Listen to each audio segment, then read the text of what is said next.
Hello my dear viewers and subscribers, कैसे आप सब लोग।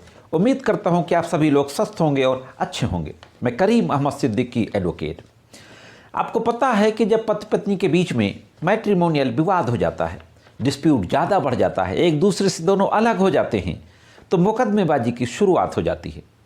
पत्नी के द्वारा जो केस किए जाते हैं वो पति और पति के माता पिता भाई बहनों के नाम तो होते ही होते हैं, साथ ही साथ चाचा ताऊ और भी जो उनके लड़के होते हैं और उनके लड़कों की अगर शादी हो चुकी है तो उनकी पत्नियां, उन सब के नाम भी आ जाते हैं। या तो 498A में थाने में FIR दर्ज करा दी जाती है या कोर्ट में परिवाद केस किया जाता है और घरेलू हिंसा का केस किया जाता है।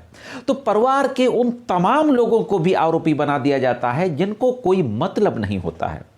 शादीशुदा बहनें, उनके पति, यहाँ तक कि अगर परिवार के लोग दूर रह रहे हैं कहीं तो उनके खिलाफ भी केसेस दर्ज करा दिए जाते हैं।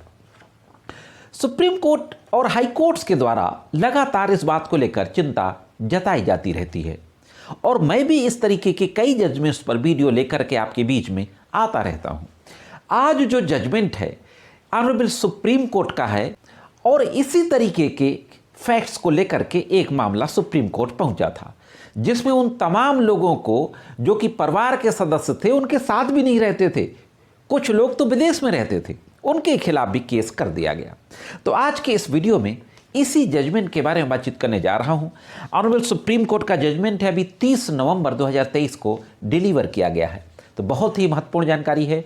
इस जजमेंट से उन लोगों को ज़रूर फ़ायदा मिलेगा जो पति के परिवार के दूर दराज के लोग हैं और उसके घर में ना रह करके कहीं बाहर रहते हैं या कोई बाहर विदेश में रहता है, उनको मुलजिम बना दिया गया है। तो इस जजमेंट से उन लोगों को फ़ायदा ज़रूर मिलेगा।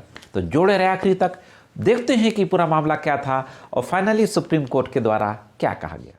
साथियों, इस केस के फैक्ट ये थे कि जिस तरीके से नॉर्मल पति पत्नी के बीच में विवाद होता है और FIR दर्ज करा दी जाती है, तो इस मामले में भी एक महिला के द्वारा अपने पति, उसके घर वालों के विरुद्ध यह आरोप लगाते हुए कि डाउरी की डिमांड करते थे, डाउरी की डिमांड को लेकर के टॉर्चर करते थे, एक FIR दर्ज करा दी जाती है।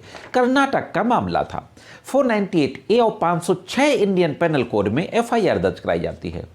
मजे की बात यह है कि इस FIR में पति की वो बहन जो कनाडा में रहती थी उसका नाम भी होता है और हस्बैंड के कजिन्स, चाचा के लड़कों का भी नाम होता है।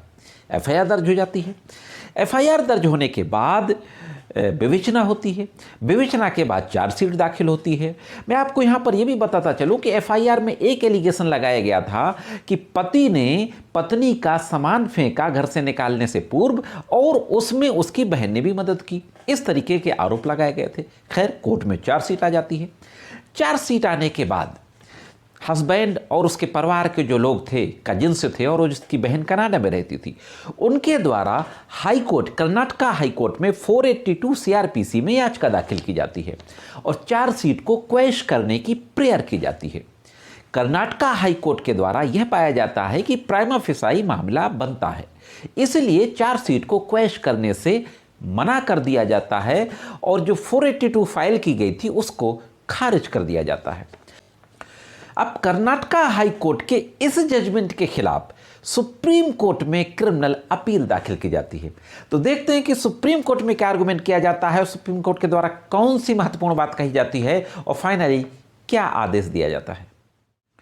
दोस्तों, सुप्रीम कोर्ट में जो आरोपी थे उनके एडवोकेट के द्वारा आर्गुमेंट करते हुए इन सारे फैक्ट्स को सुप्रीम कोर्ट के सामने लाया जाता है कि एक जो अपीलेंट है वो कनाडा में रहती है, सिर्फ शादी में, यानी हस्बैंड की सिस्टर शादी में शामिल होने के लिए आई थी, इसके बाद से वो अपने ससुराल चली गई और कनाडा में रह रही है। बाकी कजिन्स हैं, चाचा वगैरह के लड़के, पति के चचेरे भाई वगैरह, वो लोग उस घर में नहीं रहते, वो लोग भी अपना बाहर रहते हैं। कोई अकेजन हुआ तो उसमें आए और चले गए। इस केस में वो लोग भी शादी में शामिल हुए आए थे, इसके बाद से उनका अपने पर्सनल ज़िंदगी से कोई मतलब नहीं था। और इस तरीके का आर्गुमेंट करते हुए ये कहा जाता है कि इनके खिलाफ कोई भी स्पेसिफिक एलिगेशन नहीं है, कोई पार्टिसिपेशन नहीं है क्राइम में, घर गृहस्थी, इनकी पर्सनल ज़िंदगी से कोई मतलब नहीं था, फर्जी तरीके से इनका नाम FIR में दर्ज करा दिया गया था और चार्जशीट बिना किसी सबूत के कोर्ट में दाखिल कर दी गई IO के द्वारा। चार्जशीट क्वैश करने की प्रेयर की जाती है।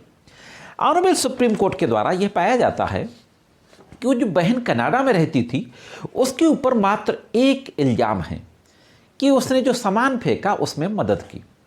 इसके अलावा जो चचेरे भाई हैं उन लोगों पे कोई स्पेसिफिक एलिगेशन नहीं है और ओवरऑल किसी पर कोई एलिगेशन नहीं है, गंभीर एलिगेशन नहीं है और स्पेसिफिक एलिगेशन तो है ही नहीं।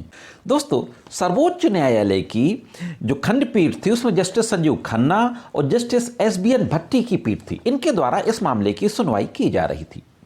सुप्रीम कोर्ट के द्वारा महत्वपूर्ण टिप्पणी करते हुए कहा जाता है कि शिकायतकर्ता के वैवाहिक जीवन में हस्तक्षेप और भागीदारी के किसी भी सामग्री का सबूत का अभाव है। इस मामले में कोई भी ऐसा उदाहरण नहीं दिखता जिसमें कि कोई घटना ऐसी हुई हो जिसमें एक्टिव इन्वॉल्वमेंट हो सारे अभियुक्तों का।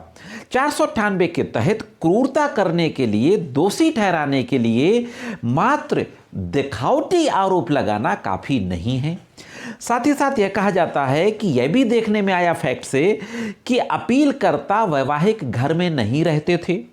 अपीलकर्ता नंबर 1 भारत में नहीं रह रही थी, यानी पति की बहन। क्रूरता को गठन करने वाली विशिष्ट विवरण इसमें नहीं है, अनुपस्थित हैं। वर्तमान अपील को स्वीकार करने के लिए इस मामले में जो पर्याप्त मामला सबूत होने चाहिए वो पर्याप्त सबूत हैं। इस तरीके से 498A की कार्यवाही जो शुरू की गई थी ट्रायल कोर्ट में, लोअर कोर्ट में, उस कार्यवाही को रद्द करते हुए सुप्रीम कोर्ट के द्वारा कहा जाता है कि एक घटना जब तक कि गंभीर ना हो, शिकायतकर्ता के जीवन में शामिल होने का कोई स्पष्ट सबूत नहीं है, इस प्रावधान के तहत किसी भी व्यक्ति को फंसाने के लिए पर्याप्त नहीं है। हाँ दोस्तों, बहुत महत्वपूर्ण बात कही गई कि जब तक कोई इस बात का स्पष्ट सबूत ना हो कि ये लोग जो आरोपी बनाए गए हैं शिकायतकर्ता के जीवन में बहुत ही सक्रिय रूप से शामिल थे और गंभीर आरोप ना हो उनके खिलाफ, तब तक 498 के तहत दोषी नहीं करार दिया जा सकता। फंसाया जाना भी गलत है 498A के तहत। इस तरीके से यह टिप्पणी करते हुए ऑनरेबल सुप्रीम कोर्ट की बेंच के द्वारा 498 की कार्यवाही को रद्द कर दिया जाता है। दोस्तों यहाँ पर मैं यह भी आपको बताता चलूं कि ऑनरेबल सुप्रीम कोर्ट की बेंच के द्वारा आखिरी में यह भी कहा जाता है कि कार्रवाई तो हम रद्द कर रहे हैं, लेकिन अगर अपीलकर्ताओं के विरुद्ध कोई स्पेसिफिक प्रूफ या एविडेंस आती है तो ट्रायल कोर्ट उनके खिलाफ आगे प्रोसीडिंग्स को कैरी ऑन करने के लिए, कंटिन्यू करने के लिए स्वतंत्र है। तो फिलहाल दोस्तों यह एक जजमेंट था ऑनरेबल सुप्रीम कोर्ट का, जिसमें पति के परिवार के दूर दराज के लोग और जो उसके घर से बाहर रह रहे हैं उनके खिलाफ कार्रवाई को रद्द कर दिया गया। इस जजमेंट से मैं समझता हूं कि अगर ऐसी कोई प्रॉब्लम आपकी है तो ज़रूर काम आएगा। साथियों, जानकारी कैसी लगी कमेंट्स करके ज़रूर बताएं और मैं ये ज़रूर आपसे कहना चाहूँगा कि अगर आप चैनल में नए हों, वीडियो को पहली बार देख रहे हों, तो मेरे चैनल को सब्सक्राइब करके बेल बटन को हिट करके ऑल पे सेट कर दें, जिससे कि इन फ्यूचर जो वीडियोज़ अपलोड होते हैं उसका नोटिफिकेशन आप तक पहुंच सके। और मेरे द्वारा जो जानकारी दी जाती है अगर आपको अच्छी लगती हो तो वीडियो को लाइक और शेयर करते रहा करें, जिससे कि और भी लोगों को कानून की महत्वपूर्ण जानकारियां मिलती रहे। आज के इस एपिसोड में सिर्फ इतना ही। मिलते हैं किसी अन्य एपिसोड में कानून की कुछ अन्य जानकारियों के साथ। तब तक कानून की विभिन्न तरह की जानकारियों के लिए देखते रहें लीगल एंड सोशल अवेयरनेस।